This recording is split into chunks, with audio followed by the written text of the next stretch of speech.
कैसे मेरे जीजाजी ने अपने हाथों से मालिश करके मेरी सारी थकान दूर कर दिया। मुझे बहुत अच्छा लगा। कैसे क्या हुआ सब आपको खुलकर बताने आई हूँ। दोस्तों, मेरा नाम शीला है। हम 2 बहनें हैं। हमारे माता पिता बचपन में ही हमें छोड़कर चले गए थे।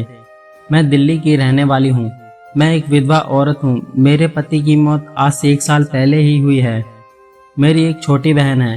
मेरे पति हम दोनों को छोड़कर इस दुनिया से चले गए, लेकिन मेरे पति के मरने के बाद भी मुझे किसी भी चीज़ की कोई दिक्कत नहीं हुई, क्योंकि मेरे पति एक बड़ी कंपनी में सुपरवाइज़र थे और उनकी तनख्वाह 40,000 महीना थी। और उनकी मृत्यु के बाद भी उनकी तनख्वाह का आधा यानी 20,000 महीना मुझे मिल जाती है। और मैं भी घर में सिलाई का काम करती हूँ, जिससे ठीक ठाक पैसा मिल जाता है, जिससे हम दोनों के खर्चे में कोई भी कमी नहीं होती है।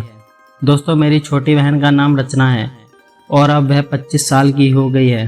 तो मैं ज़माने को देखते हुए जवान बहन को अपने पास रखना सही नहीं समझती और उसकी शादी एक अमीर घराने में कर दिया। मेरे जीजा का नाम सोनू है और वह डॉक्टर हैं। दोस्तों, मेरी बहन उसके साथ नोएडा में रहती है और बहुत खुश है। एक दिन मुझे मेरी बहन का कॉल आया कि मेरे जीजा जी का कोई ज़रूरी काम से नोएडा जाने वाले हैं और वह बोल रहे हैं कि मेरे से भी मुलाकात करके आएंगे।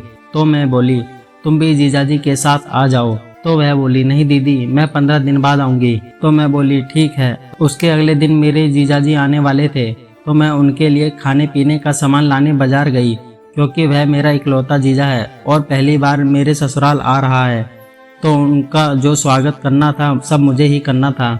दोस्तों, अगले दिन जीजाजी आ गए। उसने मुझे अपने गले से लगा लिया, क्योंकि मैं भी जवान ही लगती हूँ। अगर मेरी बहन और मुझे एक साथ खड़ा कर दिया जाए तो हम दोनों बहनें एक जैसे लगते हैं। शायद इसलिए मेरे जीजाजी ने मुझे अपने गले से लगा लिया। दोस्तों, अच्छा तो मुझे भी बहुत लगा था, क्योंकि मेरा इस दुनिया में कोई नहीं है और जब कोई अपना मानकर गले से लगाए तो अच्छा तो जरूर ही लगेगा। और मुझे भी बहुत अच्छा लगा था, लेकिन मैंने भी अपने जीजाजी की खातिरदारी में कोई कसर नहीं छोड़ी थी। रात को मैंने खाना बनाया, हम दोनों ने खाना खाया, फिर मैं अपने रूम में सोने के लिए चली गई, क्योंकि दिन भर के काम से मेरा शरीर बहुत दर्द कर रहा था। फिर कुछ देर बाद जीजाजी मेरे रूम में आए और मेरे बेड पर बैठकर बोले, लाइए मैं आपके पैर दबा देता हूँ। मैं बोली, नहीं, आप जाइए और आराम कीजिए। लेकिन जीजाजी जिद करने लगे और कहने लगे, अगर मेरी जगह आपकी बहन होती तो भी आप यही बात बोलती। फिर मैं उसको रोक नहीं सकी और वह मेरे पैर दबाने लगा।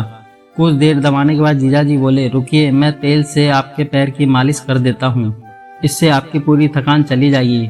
फिर उन्होंने लगातार 1 घंटे तेल से मेरे पैर की मालिश की और मेरी सारी थकान दूर हो गई। दोस्तों, इस कहानी के सभी पात्र और घटनाएं काल्पनिक हैं। इसका किसी की जिंदगी, धर्म, समुदाय से कोई संबंध नहीं है। अगर इसका किसी की जिंदगी से मेल होता है तो यह एक संयोग माना जाएगा। हमारा मकसद किसी की भावनाओं को ठेस पहुंचाना बिल्कुल नहीं है।